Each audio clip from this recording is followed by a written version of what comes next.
Aleluya, aleluya. Te doy gracias, Padre, Señor de cielo y tierra, porque ha revelado los misterios del reino a la gente sencilla. Aleluya, aleluya. El Señor esté con ustedes y con tu espíritu. Lectura del Santo Evangelio según San Marco. Gloria a ti, Señor. En aquel tiempo llegaron a donde estaba Jesús, su madre y sus parientes. Se quedaron fuera y lo mandaron llamar. En torno a él estaba sentada una multitud. Cuando le dijeron: ahí fuera está tu madre y tus hermanos que te buscan. Él le respondió: ¿quién es mi madre y quiénes son mis hermanos? Luego, mirando a los que estaban sentados a su alrededor, dijo: estos son mi madre y mis hermanos, porque el que cumple la voluntad de Dios, ese es mi hermano, mi hermana y mi madre. Palabra del Señor. Gloria a ti, Señor Jesús. Esta es la familia del Señor, el que escucha la voz de Dios y cumple la voluntad del Padre. Esa es su familia, eso es su hermano, su hermana y su madre. Es la manera con la cual Jesús busca de superar un poco el sentido del conflicto de la pertenencia al seno familiar y a lo que era su identidad como judío, y ir, o sea, un camino cada vez más fuerte y profundo de lo que es la verdad del pertenecer a Dios. Pertenecer a Dios no es solamente un problema o una situación de identidad, va mucho más allá de eso. Pertenecer a Dios es una realidad donde la persona vive y permanece, se desarrolla dentro del misterio del Dios revelado, de Jesús, palabra del Padre, que viene a transformar nuestro corazón. Es lo que Jesús invita a todos los que lo estaban oyendo y que estaban ahí pendientes de lo que él estaba diciendo, cuando le avisan que afuera están su madre y sus hermanos. Es un sentido profundísimo el que el Señor quiere regalarnos. La iglesia, familia de Dios, no es solamente pertenecer al pueblo de Dios, sino un pueblo de Dios que es familia de Dios, donde las relaciones se fundamentan justamente en lo que es la interiorización de la palabra y la aplicación de la palabra en nuestra vida. Todos podemos ser buenos cristianos, buenos católicos y vivir tranquilamente en nuestra fe, pero sin ningún tipo de compromiso. No, el Señor nos pide algo más fuerte. Y ahí lo podemos ver sobre todo en relación con María, su madre, ¿verdad? Porque María pudiera haber perfectamente vivido tranquilamente en su casa. ¿Por qué María va a visitar a su hijo? ¿Acaso estaba asustado? ¿Acaso estaba preocupado de lo que se decía de él, donde había gente que lo glorificaba y gente que lo rechazaba? ¿Acaso María se enteró que los demás familiares habían ido allá para llevárselo porque pensaban que estaba loco? No sabemos exactamente la razón, pero en realidad lo que nosotros siempre hemos reflexionado acerca de este punto es que María vive un camino de transformación y de maduración de su vocación de madre. Ella empieza como madre del Señor y después se transforma, como lo atestigua este Evangelio de San Marco y los sinópticos, se transforma en discípula del Señor, para después al final del camino de Jesús, al pie de la cruz, como nos recuerda San Juan en el capítulo 19, desde el versículo 25 al 27, Jesús mismo la transforma en madre de discípulos. Justamente porque la iglesia nace con esta configuración femenina, esponsal, maternal.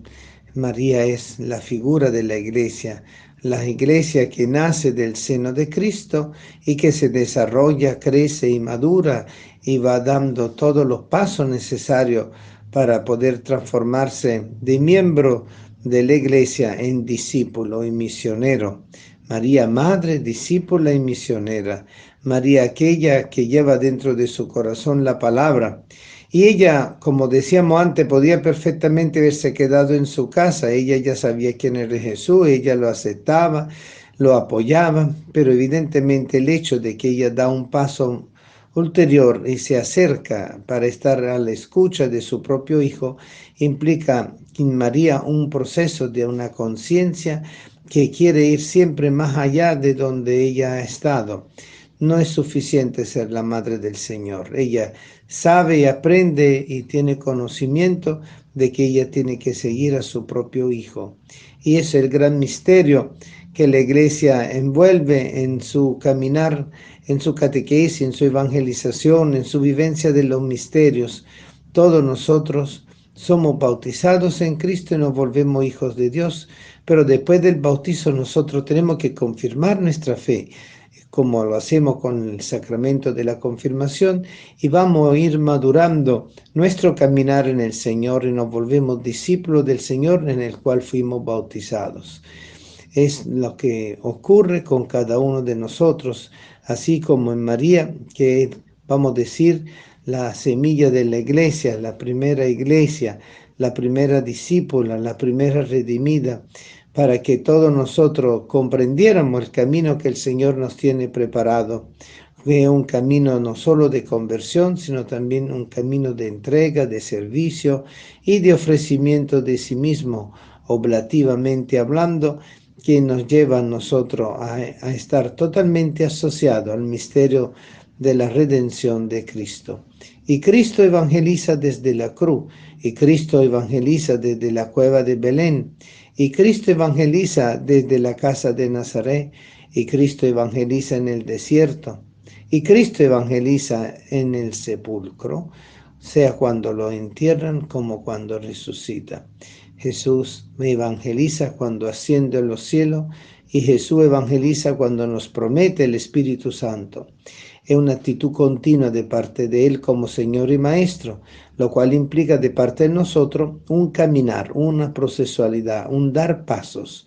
Y eso se puede comprender así como nos lo presenta hoy el Evangelio de Marco, con la figura de María y de los familiares más cercanos de Jesús, que no solo lo apoyan, sino que van a recibir esa transformación de la acción que el Señor quiere que ellos lleven por delante. No solo llevar a Jesús en el corazón, sino transformarse de familiar de Jesús en discípulo del Señor a la escucha, para poder después anunciar cuando es el momento de proclamar el Evangelio, como lo hizo María. Nosotros entonces estamos llamados profundamente a redescubrir el sentido de la misionariedad de la Iglesia.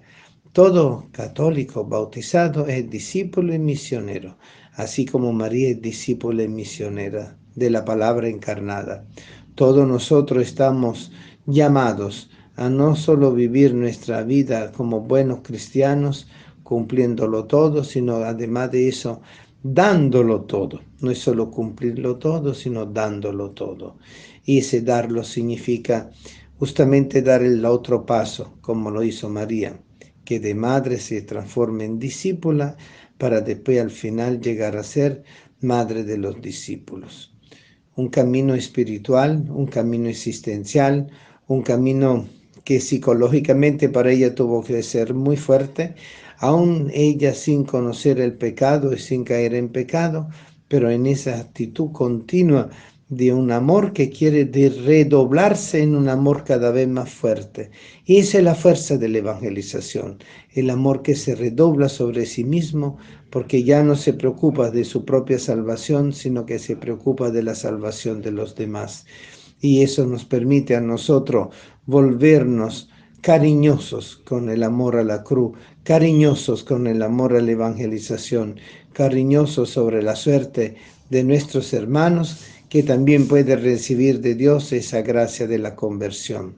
Queridos hermanos, hoy la Iglesia celebra a San Timoteo y San Tito, que son los grandes discípulos de Jesús, que siguieron a Pablo y que Pablo lo fue formando, adoctrinando y también llevándolo consigo y después dándole el cuidado pastoral de grandes iglesias.